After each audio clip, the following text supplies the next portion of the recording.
ئیرادەی ئومەتەکەش ئەگەر ئازاد نەبوو ئەو گەلی کوردە لەو گەندەڵستانە نایەتە دەرەوە. ئەبێ ئیرادەیەک هەبێ، هی خەڵکەکە ئیرادەی ئازاد دوێ بۆی بتوانێت. ئازادیش خۆی قیەمێکی زۆر گەورەیە لە ئیسلام. بۆیە بینی تەوحید ڕەبتە بە ئازادیەکەوە. زەکاتدان، عیبادەتەکان زۆریان حتا جیهادەکە، جیهادی عادی گشتیەکەی ڕەبتە حتا بە مەسەلەی بە حڕیەتەکەیەوە. گەر کۆی لەبوو ناتوانێت بێ بۆ جیهادەکە، کۆی لەبوو تیجارەتەکانی ناتوانێت بکە، پارەکۆکردنەوەکەی ناتوانێت بکە. لەبەرەوە ئەم ئازادیە کە زەوت کراوە لە کوردستانە منەواوە بە دژە تیرۆرە و ئێستا ئەوان کولفی کولن، تۆ ئێستا کڵاوی چی ئەەکەیتە سەر خەڵکی وا ئەزانی بەم ئینتیخاباتە دیسانەی بیت و ئەم ئینتیخاباتەنە عەزیزانی من خەڵکی کوردستانی ئێمە باشووری کوردستان و خەڵکە جوامێرە و ئاقڵەکە بەخوا قەسەم ئەم ئینتیخاباتی داهاتوو کە ئەکرێت چاواشەتان نەکەن بڵێ ئەلکترۆنیە ئەم جارە ئیتر بایۆمەتر و تۆر ترمۆمەتر و نازام شتی تری بۆ دروستەکەن مەتر لەگەڵ یا بێ بە کیلۆمەتر ئەمانە چاواشەتان نەکە هەموو شتێک ئەلکترۆنیە، هەمووی بلجێبە. پارتی بەخوا قەسەم بە غەیری چەک لەو شوێنە نایەتە خوار. مەلا بەختیاریش شەیپوری شەڕەکەی بۆ لێدانوت یەک کورسیش بێنینێ مە ناینە خوار. غەربیش ناهێڵێ بێنە خوار و ئێرانیش نایەڵێ بافێڵ و جەماعەتەکەی بێنە خوار. خەتی مەلا بەختیار و خەتی مسز ڕیچ. بۆیە زۆر زەروری ئاقڵتان بەم شتانە بشتێ و واز لەم توڕە هاتانە بێنن کە ناویان ناو ئینتیخابات و پەرلەمان و سیاسەت و وازیان لێ بێنن، ڕسوایان کەن بە دەنگ نەدان، ڕسوایان کەن بە بەشدار نەبوون. ئیسلامی و عەلمانی کۆن و نوێیان وەکو یەکوان، چونکە ئەو ساحەی ململانەیەکی مێلیشیاییە جێگای ئێوەی لە نابێت. بەو خوایە قەسەم 80 کورسی بێنن ئیسلامیەکان بەقەدەر گۆڕانیان پێ ناکرێت. گۆڕانی ڕابردوو لە زمانی نەوشیرۆ مستەفای ئێخۆ نەوشیرۆ مستەفا عیملاقێکی ئەو ئیشانە بوو، نەشی توانی بەخوا لە کوشتنیش نەئەگەڕایەوە. خەڵکی تریشی زۆر کوشت بوو، عقلیشی بەشتەشکە، عقلی بە سیاسەتەشکە، پیاوێکی متەواضع و نیشتیمانیش بوو، مەشروعێکی زۆر گەورەی عاقڵانەشی تەقدیم کردبوو.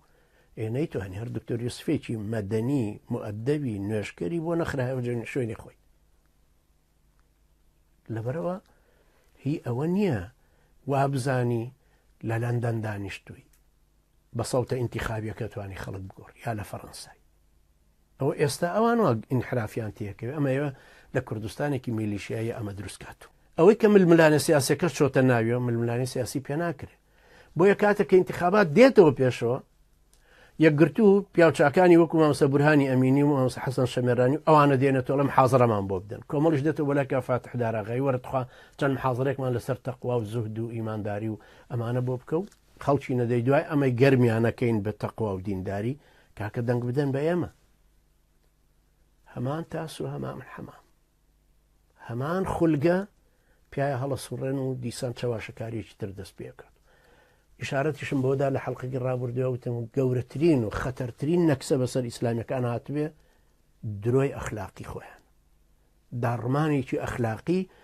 لەبەرەوەی ئەو جەوەی کە لەوێ دروست بووە. یعنی بۆ نمونە گەر لە جەوێکی زیناکاری لە ئەوروپا زینا ڕەسمیە شتێکی عیبە نییە خەڵک زینا بکە، یعنی گر تۆ بڵێ وەڵا ئەو ئافرەتە زینای کرد و پێت شەرم بێوانە خەڵک گاڵتەی باقلی تۆدی. ئەم جەوی ئەوروپایە کە زیناکردن تایە تەبیعیە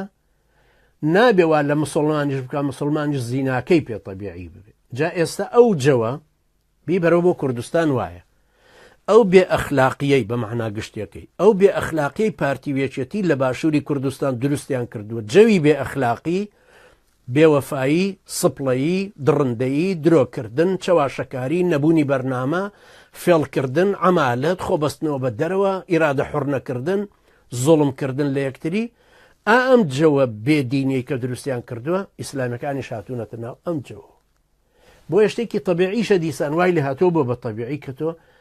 حیزبێکی ئیسلامی ژەبینی مەشروعێکی تەقدیم کردوڵێ ئێمە واکەین هیچ شتان نەکرد، سەوتیشیان دانێت چوشنە پێشەوە نەتانتوانی هیچ بکەن. فەشەلێکی زۆر گەورەی ئیسلامیەکان ئەوەیە کە بە سێ حیزبی ئیسلامی بە سێ حیزبی ئیسلامی نەیانتوانی وەقەدەر گۆڕانیان لێبێ. دوایە نەیانتوانی بەرهەڵسکار بن لەگەڵ گۆڕان ببن بە 41 کورسی لانی کەم چلوێ کورسی کاریگەریان زۆرتر بوو نانتوانی لەگەڵ ئەوی شایەک بگرن نەبەر هەڵسکار بوون نەحکوومەت ئێستا وەکو تەنزیماتێک کە لە جاهیلیە وەریان گرتووە حرەکەتکردنێکیش ئالیەتی گۆڕانکاری ئەداتی گۆڕانکاریەکە و بزاوتی گۆڕانکاریەکەشیان لە پارتی خۆی وەرگرتو لە پارتی وێچێتی یعنی شتێکی زۆر نامەنتەقیە بە دزێک بڵێ کاکە سەڵتمان بدەن ئەگەر چوینە سەر حکم ئینشاڵە دەستانە بڕی نەگەر دزیتان کرد کاکە شەراب خۆرەکان عەزیزان ئەو پێکەتان بەدەستەوەی بێ زەحمەت سەڵتمان بدەن ئەگەر چوینە پەرلەمان خوا فرسەت بە ئینشاڵەیەکی 80 جەلدتان لێدەین لەسەر هەر جارێکی کە ئارەقە خۆن ئەگەر بەردەوامیش بوون ئیتر ئینشاڵاتان کوژین لەسەر شەراب خوارد کەسەی عەقڵی بەمە بشکێ بڵێ کەس هەیە بڵێ وەڵا دەی باشە با دەنگی ئارەخۆر و سەرسەری و داوێن پیس و خراپەکارەکات خوا با سەڵتمان بدەنێمە چینە سەر حکم دەستانە بڕین ئەگەر ئەوە بەجێلێتی خۆی ئارەقە خواتەوە سەوتر نەداتێ دخوا مەسعود بەرزانی کورسەکەت بۆ چۆڵەکە نێچیروان و عایلەکەی مافیاکان شوێنەکەت بۆ چۆڵەکەن تۆ بێ محاسەوەیان بکەی ئەم حەسانی دیبلۆماسییان بۆچی دروست کردو بۆیە برایانی بەڕێزی من هیوادارم هەرچی گوێم لێگرێ هەرچی باوەڕی متمانەیەکی بەوە هەیە کە لە دینەکەەوە ئەم فەهمە بێنم کە عەقڵم بە دنیا بشکێ و بۆ سیاسەت و گۆڕانکاریانە بشکێ بەشدار مەبن لە ئینتیخاباتی ئەم جارە و بڵێن نا 100 جارتان وەکو شەیتان بۆ بڕازێننەوە ئەلکترۆنیە قەشیتیانی هەمووی درۆ دەلەسێ وڵاتی میلیشیاییە نەبووە بە وڵاتی دەستگایی خۆتی تیا ماندوومەکە و عەقڵیشت بە شتەکان بشکێ بڕیار بدە لەبەر خاتری خوای پەروەردگار بڵێ ڕسوا بن زەلیل بن لەوە زەلیلتر بن کە ئیرادی قەومەکەی خۆمانتان پێ قوبوڵ نییە هەموو عالەم وتی واز بێنە لە ڕفراندۆم وتی نەهەرەی کەم دوای خەڵک با بڵێ سواری سەری خۆی بوو سواری سەری خۆی بۆ چیە کاریکاتێرەکەت بۆ دروستکەن جڵەوی سەری خۆتت بەدەستەوەی ئەمە چ تەئسیرێکی بوو کە ئەو خەڵکە 8 مانگە موچەی وەرنەگرت کە ئەوەندە زەلیل بوو خەڵک ئەوەندە زەلیلە ئێستا لە بەردەستی حەشدی وحشی گوناحەکانی دووزن خەڵکێک شەو ڕۆژ فرمێسکی تیمساحیە ڕێژێ بۆ عەفرین کە عەفرین خۆی سەبەبێکە بۆ ئەوەی کە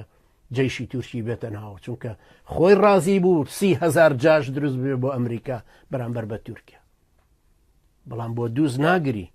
کە هەمومان بینیمان چۆن ئاگر لە ماڵەکانیان بەرەدەن خوا نەماڵی سنین خۆ ماڵی کوردن وەکو ئێوە کە نەگریان بۆ مسل لەسەر سنیەکە ئەی خۆوانش کوردی مسلمانی خۆتانن لەگەڵیشتانان دووزیە یەکگرتووە دووزیە مەتخەلیە دووزیە کۆمەڵە دووسیە بزوتنەوەی هەر لەگەڵتانە ئەی بۆچی بەزەیتان بەوانە نەهاتوو بۆ بەیانێکتان دەرنەکرد بۆ تەسریحێکتان نەدا ئەوە سەبەبەکەی ئەوەیە کە ئێوە لە ئیستیخلافەکە دەرچوون لتكونوا شهداء على الناس لا ترسى شاهدێکەتان واز لێهێنا شاهدێکەشتان عکس کردوتەوە حاکم لە وڵاتی ئێوەیە کاکە باڤێڵ گیانە حاکم لە وڵاتی ئێوەیە کاکە کەریم سنجاری گیانە مناڵێکی بەرزانیەکانە وەکو ئال سعود خۆتی تیا ماندوومەکەوە بزانی کارتێ بخەیتە سندوقێکە و پەنجە و مۆر کردووە و بە پێکەنینێکە وڵا حکمم ڕووخان دژە تیرۆرم هەڵکەن ئازادیم بۆ زیندانیەکان زیندانە سیاسیە داماوەکان کە کەس نازانێستە حاڵیان چیە تۆ بزانم قسە زلزلانە هەر یەکێ ڕاست دەبێت تۆڵێ موچەی هەمویانە دەم بێمە سەر حکم موچە ئەدەم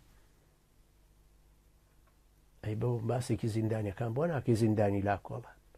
چێ احترامی دەستورەگرێ دوای ئەوەش بزانن برانی بەڕێزی من خاستن ئیسلامیەکان ئیسلامی سەربەخۆکان ئەڵێم ئەو کوردایەتی ئەوەندە فەشەل بووە سەر ڕووی نایە بڵێ کوردایەتی ئێوە ئاگاتان لە ئێستا بەرهەم ساڵح ڕئیسی حکوومەتی هەرێمی کوردستان بوو بە خوێنی شەهیدان کە ئێڵێن لە ناوەوەی باشە ئەمە بوو بە حاکمی هەرێمێک کە چیە ساڵێ ئەساس هەوڵاتی بوونە یعنی ئەوەی بەسڕەوەی هەولێر ئەوەی زاخۆ ئەوەی زوبێر فەرقیان کاک شاسواریژ ئێستا ئەوەش ناڵێ لە ئێمە بێ ئینفتاحێکی زۆرترمانەبێت کراوە بین پەیوەندیمان لەگەڵ دەرەوە بێ پەیوەندیوان لەگەڵ خەڵکی ترە وەکو کە ئەنەما ئەو بە فەرماڵێکی پێ ئێستا ڕێگاکەمان بۆ کات ئەو ڕێگای پێشتر خەڵکی تر نەی بڕیوە لە زمانی دکتۆر مەحموو کاتێک کە پەیوەندیە بوو لە پەنجاکان و دکتۆر مەحمووش ماوە ئێستا مەحموود سۆرانی مەحموود عوسمان برانی بە ڕێزم عەزیزانی منەوانی باوەڕتان بەم ئیسلامە هەیە ئیسلامەکە بگرە ئیسلامەکە ڕزگاربوونی میلەتەکەشیتیایە ئەمما گۆڕینی ئیسلامەکە لەبەر خاتری کوردایەتیەکی عەلمانی مرتەدی کافر و کافرەوانان کە ئیفلاسیان کردووە لە ڕووی فکری لە ڕووی سیاسی لە ڕووی قیەمی کۆمەڵایەتی بنەماکانی ڕەوشت ڕێساکانی خێزان لە هەموو شتێکەوە دەستیان بە بەتاڵی دەرچووە تۆ بۆچی ئێستا کەویتە شوێنی ئەمانە؟